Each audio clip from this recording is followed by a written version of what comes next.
जो वायलेशंस की हैं ना इमरान खान साहब ने, इन्होंने बेशुमार 9-10 की हैं। मैं आपको गिनवा देता हूँ। इसलिए भी नहीं उनको 5 साल पूरे करने दिए गए कि वो एक पूरा जो आपका सिक्योरिटी का पैरामाइड था उसको वो डिस्टेबलाइज करना चाहते हैं। रिफॉर्म्स तो खैर उनकी कभी भी प्रायोरिटी नहीं रही। जो पुलिस रिफॉर्म्स नहीं कर सके, जो हेल्थ रिफॉर्म्स नहीं कर सके, सिक्योरिटी की बात कर रहे हैं, वो सिक्योरिटी के अदरवाइज अपने मनपसंद लोग चाहते थे कि मुख्तलिफ पोजीशंस पर हों। वो चाहते थे DGISI भी मेरी मर्जी का होना चाहिए, आर्मी चीफ भी मेरी मर्जी का होना चाहिए। बिस्मिल्लाहिर्रहमानिर्रहीम। अनगिनत दुरूद व सलाम रसूल करीम सल्लल्लाहु अलैहि वसल्लम और उनकी आल पर, पाकिस्तान समेत दुनिया भर में फोर्थ पिलर TV US से देखने वाले लाखों नाजरीन को अस्सलाम वालेकुम। मैं ब्यूरो चीफ इस्लामाबाद मज़हर इकबाल हूँ और आप मेरा प्रोग्राम देख रहे हैं करंट सिचुएशन। नाज़रीन कराम, आपके इल्म में है कि पाकिस्तान इस वक्त सियासी अदम इस्तेहकाम का शिकार है। इस सियासी अदम इस्तेहकाम को सियासी इस्तेहकाम में किस तरह बदलना है, इस सिलसिले में हम मुख्तलिफ शख्सियात के साथ गुफ्तगू करते हैं। वो सियासतदान होते हैं, वो दानिशवर होते हैं, वो टॉप के जर्नलिस्ट होते हैं। आज भी हमने आपके लिए जो मेहमान जिस मेहमान को मद्दू किया है वो पाकिस्तान के टॉप के जर्नलिस्ट हैं। उन्होंने पाकिस्तान के बहुत से सियासतदानों के साथ मुलाकातें की।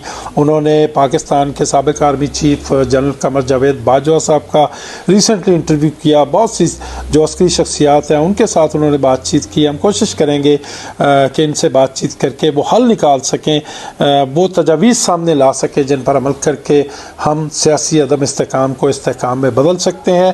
मेरे साथ तशरीफ़ रखते हैं पाकिस्तान के टॉप जर्नलिस्ट जनाब शाहिद मेतला साहब। अस्सलाम वालेकुम शाहिद साहब। बहुत शुक्रिया मज़हर भाई। और ठीक है, बहुत ज़बरदस्त, थैंक यू। आपने सुना जिस तरह मैं नाज़रीन से बात कर रहा था, मैं चाहूँगा कि हम यहीं से अपनी बात शुरू करते हैं कि पाकिस्तान में सियासी अदम इस्तेहकाम से किस तरह निकला जा सकता है। इसको फोर्थ पिलर कहा जाता है और आपके प्रोग्राम का नाम और चैनल का नाम भी फोर्थ पिलर है।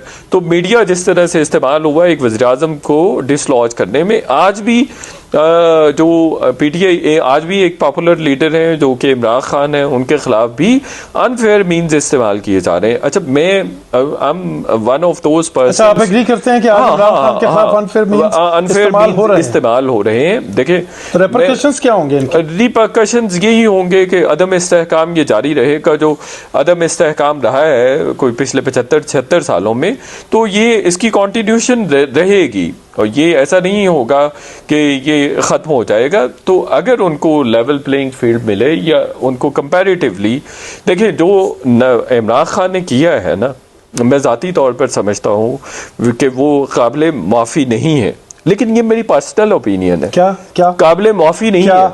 क्या किया है उन्होंने? देखिए, उन्होंने बहुत कुछ किया है। उन्होंने देखिए फ़ौज पर हमला कर दिया।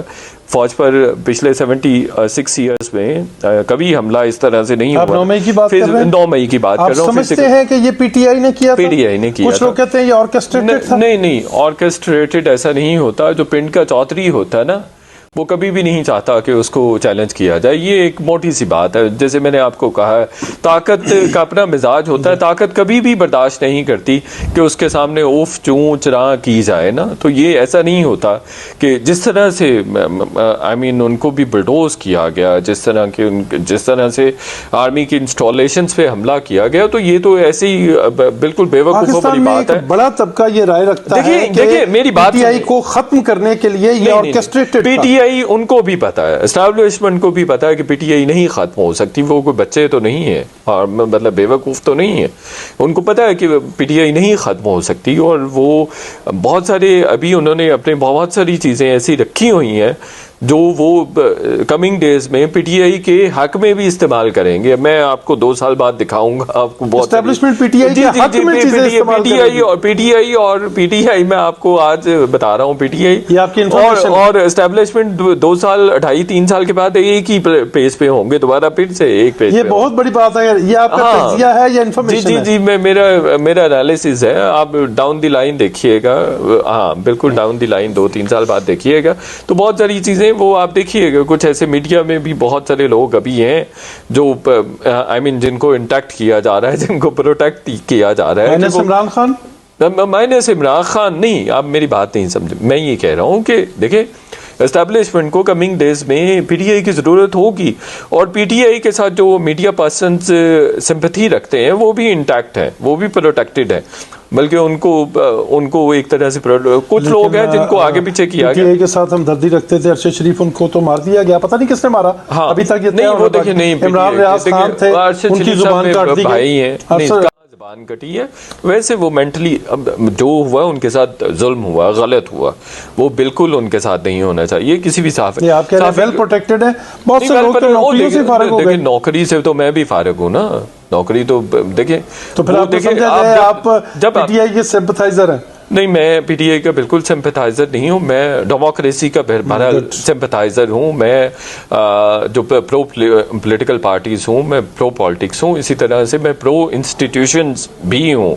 मैं समझता हूँ कि मैं प्रो कॉन्स्टिट्यूशन भी हूँ। मैं समझता हूँ कि हर इदारे का अपना मकाम है, हर इदारे की अपनी जुरिस्डिक्शन है, और हर इदारे की अपनी सेंटिटी भी है। और मैं ये भी समझता हूँ कि जो 9 मई वाले दिन फौज के साथ हुआ वो बड़ा गलत हुआ। आप अपने जो सिक्योरिटी के इदारों पर इस तरह से चढ़ दौड़ेंगे, पूरा पाकिस्तान इसकी मजम्मत करता है। पूरा अगर आप इस तरह से करेंगे उनके साथ, तो आपकी तो जो डिफेंस लाइन है वो कॉम्प्रोमाइज हो गई। आप तो उनको डिफेंस लेस कर रहे हैं ना, कि वो तो बैरूनी जारियत के खिलाफ नहीं लड़ सकेंगे। वो अगर आप उन पे इस तरह से चार्ज हो जाएंगे तो ये एक जुल्म किया है जो इमरान खान ने किया, और वो सही बिल्कुल, बिकॉज उसकी एक बुनियादी वजह थी कि जो फौज थी वो अपनी सपोर्ट बेस खो रही थी। उसकी जो एक पॉलिटिक्स में इन्वॉल्व होके जो उसकी कॉन्स्टिट्यूशन, जो उसकी ट्रेडिशनल एक कॉन्स्टिट्यूएंसी थी वो कॉम्प्रोमाइज हो गई हुई थी। जो पंजाब थी या अदरवाइज जो लोग फौज को, आर्मी को, एस्टैब्लिशमेंट को सपोर्ट करते थे, वो कॉम्प्रोमाइज हो गई थी। गवर्नेंस का फेलियर था, मईशत का, इकोनॉमी का फेलियर था, और इसके अलावा भी इंटरनेशनल फ्रंट पे भी बहुत सारे इमरान खान साहब ब्लंडर्स कर रहे थे। तो जो माइंड मेकिंग की है वो इमरान खान साहब ने की, वो जुल्म किया। और फिर उसके बाद पोलराइजेशन ऑफ सोसाइटी, रेमेडी उसकी ये है, मैं ज़ाती तौर पर ये समझता हूँ कि जो देखिए, जो मैंने अनफेयर मीन्स इस्तेमाल वो नहीं होने चाहिए, लेकिन इसके साथ साथ मैं ये भी समझता हूँ जो उनके खिलाफ केसेस हैं वो दुरुस्त हैं, लेकिन उनको जिस तरह से प्रोसेस किया जा रहा है वो ठीक नहीं है। वो बड़ा हैपहैज़र्डली किया जा रहा है। जो फॉर एग्जांपल जो तोशा खान है वो मेरिट पे केस है, वो कभी बच नहीं सकता। अगर ये बात चल निकली है तो उसके साथ जिस तरह से उनको कि मियां नवाज शरीफ साहब ने भी तोशा खाना से गाड़ियां भी ली, आसिफ जरदारी साहब ने भी ली, इन्होंने बेची नहीं ना, तो जो खरीदते हैं। अच्छा सुनिए, नहीं मैं आपको बता देता हूँ, लोग ऐसे वो इल इन्फॉर्म्ड लोग हैं ना जो करते हैं। देखिए, इसमें जो डिस्क्रिपेंसीज हैं, जो इन्होंने अदरवाइज जो वायलेशंस की हैं ना इमरान खान साहब ने, इन्होंने बेशुमार 9-10 की हैं। मैं आपको गिनवा देता हूँ। इन्होंने एक तो जमा करवाए बगैर, तोशा खाना में जमा करवाए बगैर चीज़ें ले ली, ठीक है। इन्होंने कुछ चीज़ें ऐसी भी ली हैं जिनकी इन्होंने खुद प्राइस रेज कर दी थी, 50% डिपॉजिट देना था और उसके बदले में इन्होंने चीज़ें लेनी थी। इन्होंने 50% करने के बावजूद 20% सबमिट किए, डिपॉजिट किया। अच्छा। हाँ, इन्होंने इस तरह से की। फिर इन्होंने चीज़ें अपनी मार्केट में बेच के फिर डिपॉजिट किया। इन्होंने ये भी वायलेशन की। अच्छा। इन्होंने जो एक सेट पैटर्न होता है कि लेटर वगैरह लिखा जाता है पहले तोशा खाना को कि मैं ये चीज रिटेन करना चाहता हूँ, वो भी नहीं फॉलो किया। मिलिट्री सेक्रेटरी इस बात के जिम्मेदार हैं क्योंकि वही मेरी बिहाफ पे ये सारी डीलिंग कर रहे थे, उनको बुलाया जाए तो उन्होंने बयान दिया है ना, उन्होंने सबमिट किया है, अपना बयान दे दिया हुआ है, बिल्कुल दे दिया। इस हवाले से मेरे पास एक्सक्लूसिव इंफॉर्मेशन भी। हाँ, तो वो जो कॉन्स्टिट्यूशन का, मैं ये कह रहा हूँ कि कोई इदारा अपना काम करने के लिए तैयार नहीं है। हमारी जो पॉलिटिकल इंस्टेबिलिटी है उसकी सबसे बड़ी बुनियादी वजह यह है कि सुप्रीम कोर्ट सियासतदानों का काम करना चाहती है, इसी तरह से इस्टेब्लिशमेंट भी सियासतदानों का काम करना चाहती है, और फिर हमारी सुप्रीम कोर्ट आर्मी का भी काम करना चाहती है। इसी तरह से आर्मी भी टू सम एक्सटेंट वो भी चाहती है कि वो सुप्रीम कोर्ट उसकी मर्जी से चले। तो ये सारा एक तरह से, हाँ, फिर उसमें हमारे सियासतदानों की इनकॉम्पिटेंस भी आती है कि आपस में लड़ाइयाँ बहुत हैं, आपस में कॉन्फ्लिक्ट ऑफ इंटरेस्ट है। मैं आपको एक एग्जांपल दे देता हूँ, देखिए, और ये इस्टेब्लिशमेंट का भी बहुत पुराना रहा है, एक तरह से उनका नैरेटिव भी रहा है और सही है, जस्टिफाइड है। वो कहते हैं एक तो इनकॉम्पिटेंट है पॉलिटिशियंस, दूसरा करप्ट है। अब आप ये देख लीजिए, सियासतदानों को किसने रोका है कि वो सेनेट को डायरेक्ट इलेक्शन के थ्रू कर दें? उसकी जो नॉमिनेशंस हैं, इलेक्शंस हैं, वो डायरेक्ट इलेक्शंस के थ्रू हो सकते हैं। वन मैन वन वोट के हवाले से नहीं, वन मैन वन वोट के हवाले से नहीं, आप डायरेक्ट वोटिंग के थ्रू लेके आ जाए। जापान में होता है, अमेरिका में होता है, बहुत सारे दिगर ममालिक में, अर्जेंटीना में होता है, लोग वोट दें, डायरेक्ट इलेक्टोरल प्रोसेस में चले जाए ना। लेकिन वो नहीं करते। होता क्या है उसके जवाब में? होता ये है कि वो मुख्तलिफ प्रोविंशियल असम्बलीज जो उनके इलेक्टर्स हैं उनको ख़रीद लेते हैं और वो आ जाते हैं। अब सेनेट की आप हालत देख लीजिए, यहाँ पे फौज इस्टेब्लिशमेंट जस्टिफाइड है कि भाई आपका सिगरेट माफिया वहाँ पे है, आपका शुगर माफिया वहाँ पे है, आपका टिम्बर माफिया वहाँ पर है, आपका कंस्ट्रक्शन माफिया वहाँ पे है, आपका माइनिंग माफिया वहाँ पे, आपका सेनेट माफिया से भरी हुई है। हाँ, माफिया से भरी हुई है। अनलाइक नेशनल असेंबली में तो फिर भी आपके पास वो तो पैसे बिलियंस ऑफ रुपीस थोड़े बहुत प्योरीफाई सर्ज होके पर्ज होके लोग आते हैं। अनलाइक सेनेट में ऐसे लोग आते हैं। अब सारे माफियाज है, एजुकेशन माफिया आपको वहां मिलेगा, दो नंबर किस्म के काम होने हैं ना, प्रोटेक्शन माफिया उसको मिलनी है ना, टोबैको माफिया, दाएं बाएं, ये वो लेना देना, वो सारे के सारे सेनेट में आ गए। तो वो अब यहाँ पर भी सियासतदानों को अपना रोल प्ले करने की कोशिश करनी चाहिए। फिर आप ये देखिए कि इस्टेब्लिशमेंट यहाँ पर भी जस्टिफाइड है कि मुख्तलिफ जो प्रोविंसेस है, फॉर एग्जाम्पल बलोचिस्तान की बात कर लें, आप सिंध की बात कर लें, वहाँ पे इतना पैसा गया है। अब कराची को पैसे की कमी है नहीं, कराची कॉस्टो मेट्रोपॉलिटन सिटी है, वहाँ पे एक्सचेकर को सबसे ज्यादा कंट्रीब्यूट करता है, कॉस्मोपॉलिटन सिटी है, वहाँ पे पैसे की कमी हो सकती है, वहाँ पे लोकल टैक्सेस से उसको हेवन बनाया जा सकता है। लेकिन आप कराची की हालत देख लीजिए, कूड़े का ढेर बन के। आप सिंध गवर्नमेंट की बात कर लें, जिस सिस्टम की हम बात करते हैं, ये एस्टैब्लिशमेंट बात करती है कि भाई टोटल 5.5 करोड़ उनकी पॉपुलेशन काउंट होती है, ये सेंसस में आती है। आप ये देखिए मजहर भाई के बाकी अगर 2 करोड़ 2.5 करोड़ इसकी आबादी निकाल दी जाए कराची की, तो पीपल्स पार्टी के पास सिंध ही बनता है ना, 2.5 करोड़। हाँ, 2.5 करोड़ की आबादी, 2.5 करोड़ की आबादी बनती है और वही उनका पॉपुलेशन, वही उनका स्ट्रॉन्ग होल्ड है, support base, strong hold peoples party का वही है। अब उस 2.5 करोड़ को अपलिफ्ट करने के लिए कितना पैसा रिक्वायर्ड? हमारा, आपको पता है डिप्लोमेटिक कम्युनिटी में थोड़ी बहुत मेरी भी जान पहचान है, तो बहुत सारे लोग, बहुत सारे डिप्लोमेट्स भी हमें ये बात करते हैं, डिप्लोमेट्स डायरेक्टली बात करते हैं। आप लेट अलोन पॉलिटिशियंस या जो बोर्ड ऑफ इन्वेस्टमेंट के जो साबिक चेयरमैन रहे हैं, उनसे भी बहुत सारी बातचीत होती रही, तो उनका भी ये कहना था कि बहुत सारे इन्वेस्टर्स आए, जैसे हारून शरीफ साहब एक दफ़ा कोई $3 बिलियन का होटलियर इन्वेस्टर लेकर आए यहाँ पाकिस्तान में। आप देखें ब्रोक्रेसी ने उस वक्त के वज़ीर-ए-आज़म इमरान खान से नहीं मिलने दिया उसको ब्रोक्रेसी। अच्छा, आपकी मौजूदगी का फायदा उठाते हैं, आपने साबिक आर्मी चीफ को इंटरव्यू भी किया, आपने क्या गेज किया, क्या असेस किया, क्या जनरल बाजवा पाकिस्तान की पॉलिटिक्स में इंटरफेयर कर रहे थे? देखिए, इंटरफेरेंस तो उन्होंने बिल्कुल कन्फेस किया है कि वो इंटरफेरेंस कर रहे थे, करनी पड़ती है। देखिए, आपने उनसे पूछा क्यों कर रहे थे? देखिए, यही तो हम बात कर चुके हैं ना कि वो जस्टिफाई करते हैं अपनी पोजीशन जस्टिफाई करते हैं। इस तरह से करते हैं जैसे मैंने पहले बताया कि सियासतदानों के फेलियर्स हैं, लेकिन उसका फैसला तो आवाम को करने देना। आवाम को, जो आपकी बात, ये बात सही है, यही बात मैं कह रहा हूँ कि उनको करने दें, उनको छोड़ दें, उनको 5 साल पूरे करने दें। लेकिन मैंने आपको सिंध की एग्जांपल भी दे दी, 15 साल दे दिए, लेकिन वहाँ पे भी सियासतदान डिलीवर नहीं कर सकते। लेकिन शायद मेहता साहब यहाँ आप मेरे साथ एग्री करेंगे, जब इमरान खान प्राइम मिनिस्टर थे तो वो तेजी से अनपॉपुलर हो रहे थे, बल्कि जो PTI के लोग थे वो एक दूसरे से तंजन या जुगत किया करते थे कि हुण ले ना मजे तब्दीलियां दे। आप नहीं समझते अगर इमरान खान को 5 साल पूरे करने दिए जाते तो जो पॉपुलैरिटी का लेवल इमरान खान का आ जाए वो ना होता?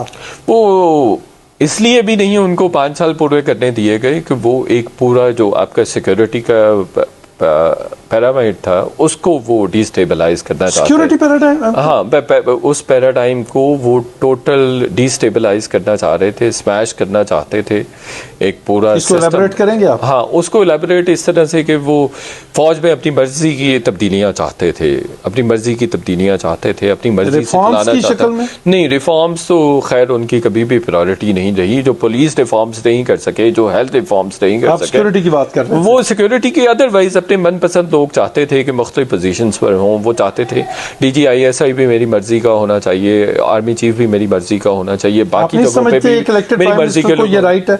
नहीं, बिल्कुल राइट नहीं है। इसलिए राइट नहीं है कि वो एक तरह से उनका एक पूरा पैरामीटर डिफाइन हुआ है, उनका स्टिपुलेशन डिफाइंड है ना, वेल डिफाइंड है कि जब आपके पास ये वज़ीर आज़म का इख्तियार है कि जब उसके पास DGISI के हवाले से कोई चीज़ आती है, ये नॉमिनेशन आती है, तो वो अपनी मर्जी से फैसला करे। लेकिन ये इख्तियार नहीं उसके पास है अभी तक कि वो कहे कि भाई इस DGISI का टेनोर जो है वो एक्सटेंड कर दिया जाए।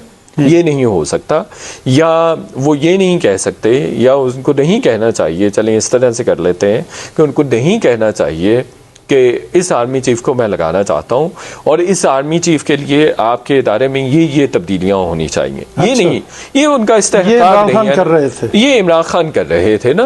अब बिल्कुल उनका इख्तियार है कि वो DGISI अपनी मर्जी का लगा सकें, आर्मी चीफ अपनी मर्जी का लगा सकें, लेकिन उनको लगाने के लिए मैनिपुलेशन करना उनका इस्तेहकाक नहीं है। Okay, let's come to the present day situation.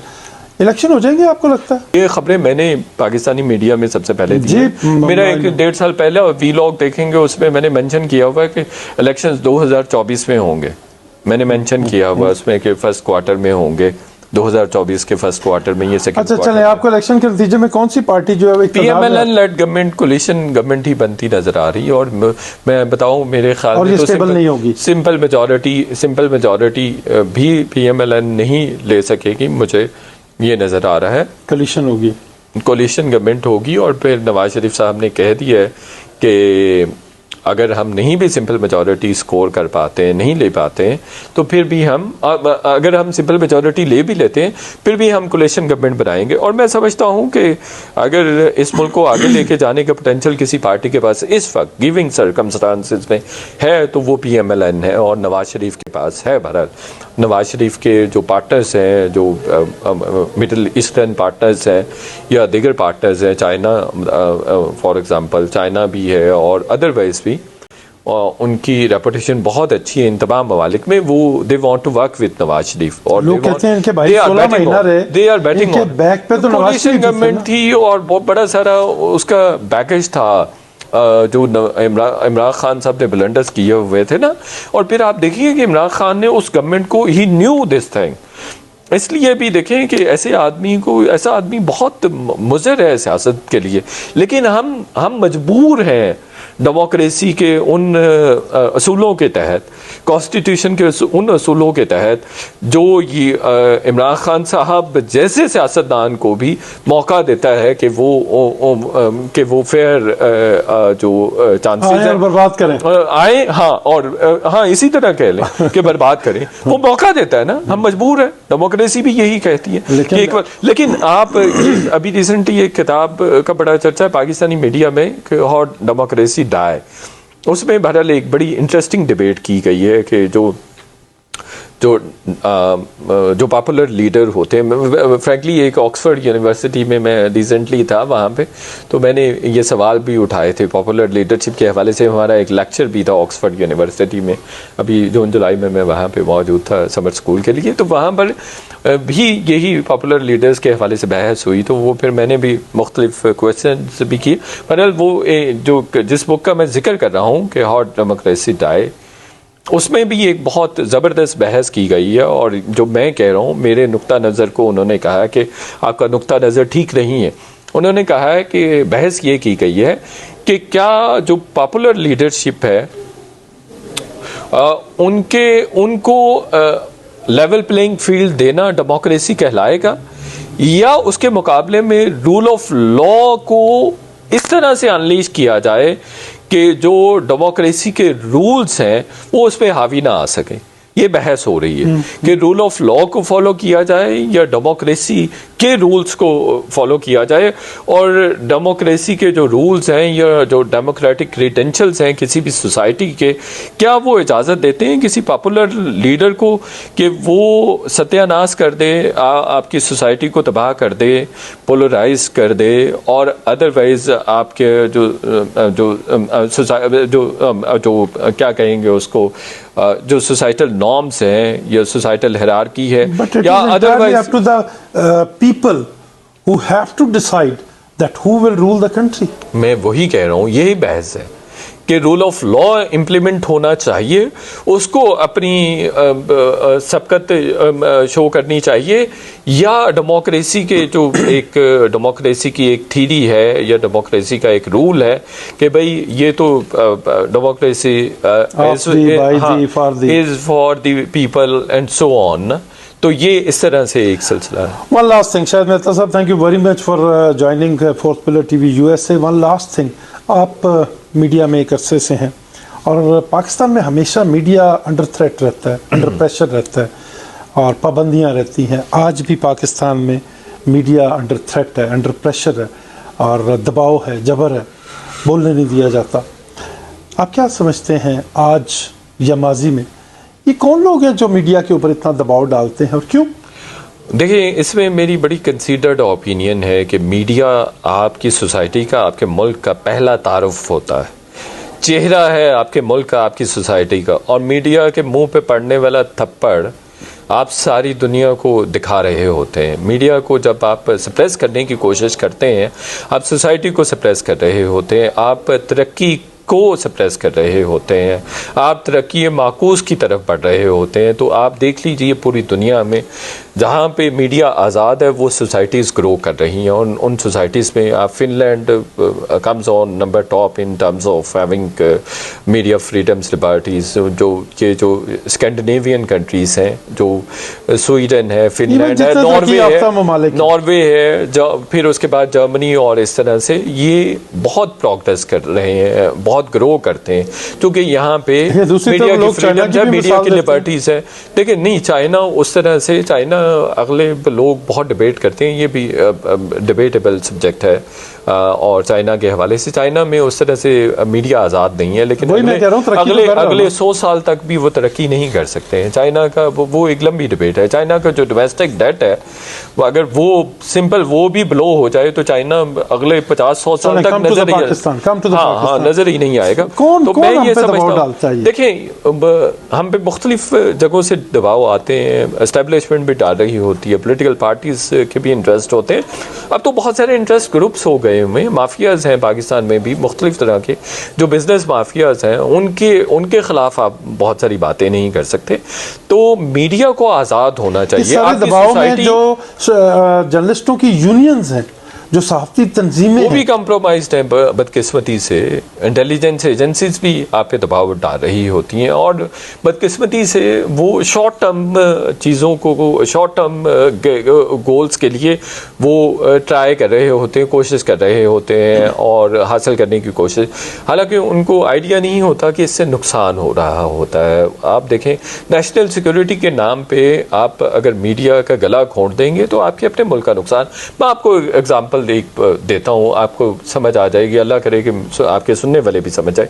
मिसाल के तौर पे कि ये हमेशा ऐसे होता है, वो एक बल्कि बड़ी ज़बरदस्त कहावत भी है कि creativity comes with the like scarcity of resources और समथिंग लाइक दैट। इस तरह कि तख्लीक जो है वो कम रिसोर्सेज से आती है ना। तो मीडिया जो है और फ्रीडम ऑफ एक्सप्रेशन एक ऐसी चीज़ है जो अपना रास्ता खुद ब खुद निकाल लेती है। और देखें, अल्लाह पाक ने भी अगर इंसान को सबसे अफजल चीज़ दी है, आला अरफा चीज़ दी है ना, वो राय का इजहार है, वो इजहार है, इजहार का तरीका है। अल्लाह ने कहा भी है कि मतलब बोलने की सलाहियत सबसे पसंदीदा सलाहियत है अल्लाह की तरफ से जो इंसान को दी गई है। तो ये कहीं ना कहीं से रास्ता निकाल लेते। मेन स्ट्रीम मीडिया पे आपने पाबंदियां लगाई जो कि कंट्रोलेबल है, पाबंदियां लगाने से ये हुआ कि एक ऑल्टरनेटिव निकल आया, एक Social media. ऑल्टरनेटिव मीडिया साथ ही खड़ा हो गया कि सोशल मीडिया। अब आपने एक पूरे मीडियम की क्रेडिबिलिटी कॉम्प्रोमाइज़ कर दी, आपने उसको सप्रेस कर दिया, और उसके बहुत सारे नेगेटिव इफ़ेक्ट्स भी हुए, जॉबलेसनेस भी हुई, क्रेडिबिलिटी भी लूज़ हो गई मेन स्ट्रीम मीडिया की, और भी बहुत सारे इश्यूज हुए, वो आपने कंट्रोल कर लिया। लेकिन अब उसके साथ एक बड़ा मॉन्स्टर खड़ा हो गया हुआ, ऑल्टरनेटिव मीडिया खड़ा हो गया, social media which is called social media, which can't be controlled, which can't be controlled at the moment। आप उसको शॉर्ट टर्म उसके लिए आप मेजर्स ढूंढते हैं, आउटेजेस वगैरह अप्लाई करते हैं, आउटेजेस होते हैं उसके, जिस तरह से कल रात हुआ और इस तरह से, तो ये नुकसान हुआ है। अच्छा, कल को आप इसका भी हल निकल आएगा, इसका भी VPN वगैरह के जरिए भी, और भी बड़े सारे दुनिया अब तो स्टारलिंक के थ्रू जो है इंटरनेट कनेक्शन मिलने जा रहा है और इंटरनेट कनेक्टिविटी मिलने जा रही है, और कमिंग डेज में प्लेटफॉर्म्स ही इतने ज़्यादा हो जाएंगे कि आप किस किस के पीछे भागते फिरें।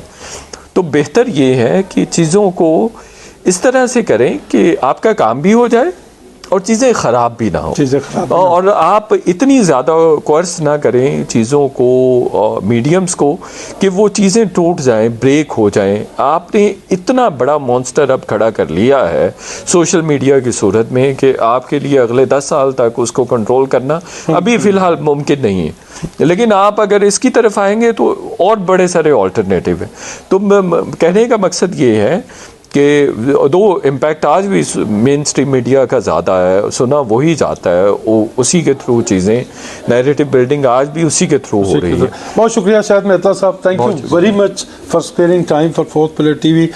नाज़रीन इकराम, आपने सुना शाहिद मेहता साहब को, उन्होंने पाकिस्तान की जमहूरियत पे बात की, पाकिस्तान के कॉन्स्टिट्यूशन पे बात की, पाकिस्तान की सियासी जमातों पे बात की, पाकिस्तान के सियासी लीडरान पे बात की, और ले दे के अगर उनकी तान टूटती है तो वो कहते हैं कि पाकिस्तान में सियासी अदम इस्तेहकाम का जो हल है, सियासी अदम इस्तेहकाम का जो ख़ात्मा है, पाकिस्तानी अवाम के मसाइल का हल है किताब को फॉलो करने में, कॉन्स्टिट्यूशन को फॉलो करने में, चाहे वो अदलिया हो, चाहे वो पार्लियामेंट हो, चाहे हमारी इस्टेब्लिशमेंट हो, चाहे मीडिया हो या सोसाइटी का कोई भी शोबा हो, उन्हें मसाइल से निकलने के लिए या पाकिस्तान को निकालने के लिए आइन को फॉलो करना पड़ेगा। अब तक के लिए इतना ही। अपना मेज़बान मज़हर इकबाल को इजाज़त दीजिए। अपना ख्याल रखिएगा और अपने इस TV channel fourth pillar TV USA का भी ख्याल रखिएगा। अल्लाह निगहबान।